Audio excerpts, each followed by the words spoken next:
Selamat pagi kepada yang terhormat Ibu Winda Fitri, SHMH, selaku dosen pengampu mata kuliah Hukum Adat.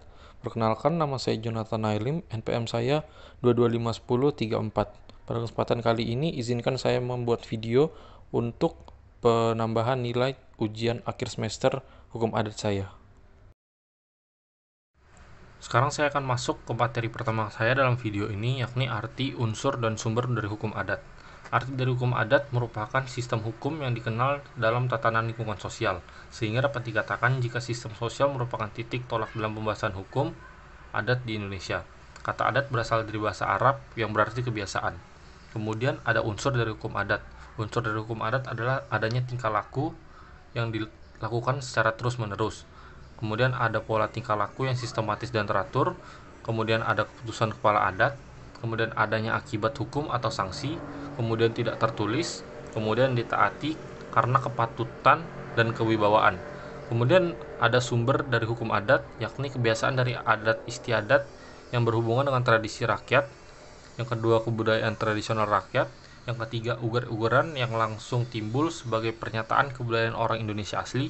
Yang keempat, perasaan keadilan yang hidup dalam hati masyarakat.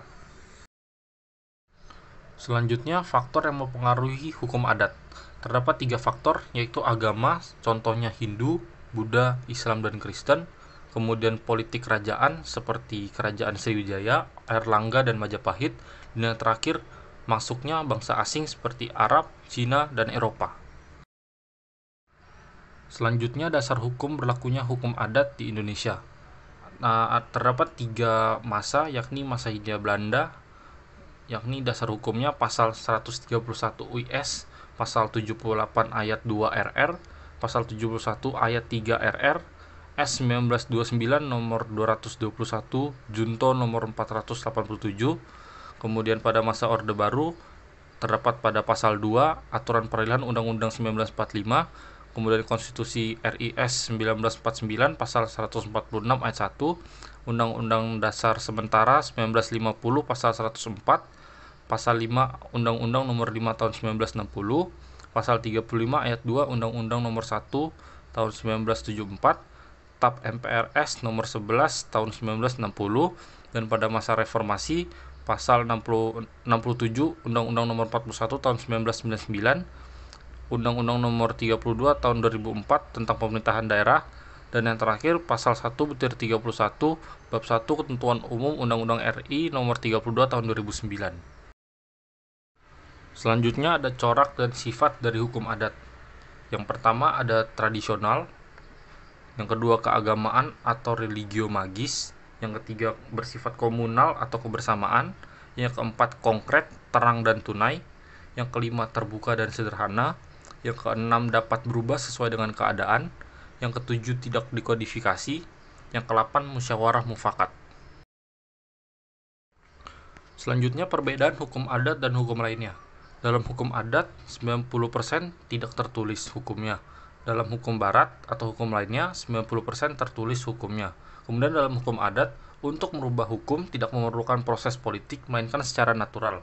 Sedangkan dalam hukum barat atau hukum lainnya, untuk merubah hukum harus melalui proses dari politik. Selanjutnya arti, ciri dan ciri masyarakat adat. Arti dari masyarakat adat adalah sekelompok orang yang terikat oleh tatanan hukum adatnya sebagai warga bersama suatu persekutuan hukum karena persamaan tempat tinggal ataupun atas dari dasar keturunan. Kemudian ciri-cirinya ialah masyarakat masih dalam bentuk paguyuban, ada kelembagaan dalam bentuk perangkat penguasaan adatnya, adanya wilayah hukum adat yang jelas, dan ada pranata hukum, khususnya peradilan adat, yang masih ditaati. Selanjutnya saya akan menjelaskan kedudukan anak dalam BW dan hukum adat. Yang pertama ada anak adopsi, bukan berasal dari aturan hukum adat. Yang kedua anak kandung, yang ketiga anak asuh, yang keempat anak angkat menurut hukum adat, yang kelima anak piara, yang keenam anak luar kawin, yang ketujuh anak zina, yang ke-8 anak incest, yang ke-9 anak tiri, yang ke-10 anak di bawah perwalian, yang ke-11 anak di bawah kekuasaan orang tua. Selanjutnya saya akan menjelaskan peran anak dalam keluarga. terdapat 3 peran, yakni sebagai penerus generasi, sebagai pusat harapan orang tua, dan sebagai pelindung orang tua saat hari tua. Selanjutnya saya akan menjelaskan arti dan jenis dari keturunan. Arti keturunan adalah hubungan atau ikatan darah antara seorang dengan yang lainnya. Berdasarkan sudut pandang hukum kekerabatan adat, keturunan adalah hal yang mutlak atau esensial bagi suatu klan, suku, kerabat agar dirinya tidak punah serta memiliki generasi penerus. Kemudian jenis dari keturunan adalah garis keturunan lurus, garis keturunan menyamping, garis keturunan bapak atau patrilineal, garis keturunan ibu atau matrilineal, dan yang terakhir garis keturunan bapak dan ibu parental. Selanjutnya saya akan menjelaskan arti dan asas hukum perkawinan adat.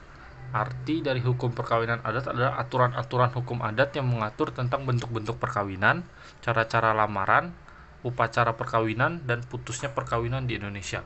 Kemudian asas-asas dari hukum perkawinan adat adalah perkawinan bertujuan untuk membentuk keluarga atau rumah tangga yang kekal, bahagia, rukun, dan damai. Yang kedua, perkawinan dalam hukum adat tidak dipengaruhi faktor usia, yang penting ada izin dari orang tua dan kerabat. Kemudian yang terakhir, dalam hukum adat juga dikenal sebagai dengan adanya poligami atau perkawinan bermadu. Selanjutnya ada bentuk-bentuk perkawinan. Bentuk-bentuk perkawinan dibagi atas 2 jenis, yakni berdasarkan jumlah istri atau suami, yakni dibagi lagi menjadi 2 jenis, yakni monogami yang merupakan nikah antara seorang laki-laki dengan seorang perempuan tanpa ada ikatan pernikahan lainnya. Dan yang kedua, poligami, yakni bentuk perkawinan di mana seorang pria menikahi beberapa wanita atau seorang perempuan menikahi beberapa laki-laki. Jenis yang kedua berdasarkan asal istri atau suami. Yang pertama ada endogami, yakni suatu perkawinan antara etnis klan atau suku atau kekerabatan dalam lingkungan yang sama. Yang kedua ada eksogami, yakni suatu perkawinan antara etnis, klan, suku, kekerabatan dalam lingkungan yang berbeda.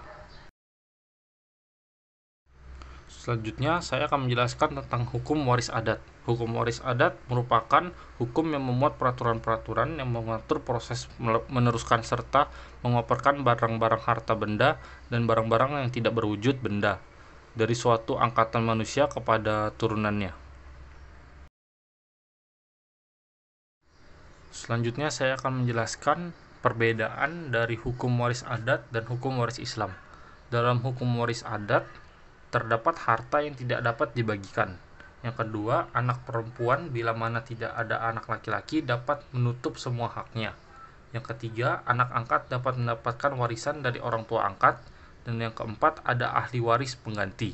Sedangkan dalam hukum waris Islam, yang pertama, semua ahli waris dapat menuntut haknya. Yang kedua, hak ahli waris sesuai dengan bagian masing-masing. Yang ketiga, anak angkat tidak mendapatkan warisan. Dan yang keempat, tidak ada ahli waris pengganti. Sekian video untuk tugas penambahan nilai UAS saya. Apabila terdapat kesalahan, saya meminta maaf sebesar-besarnya. Sekian dan terima kasih.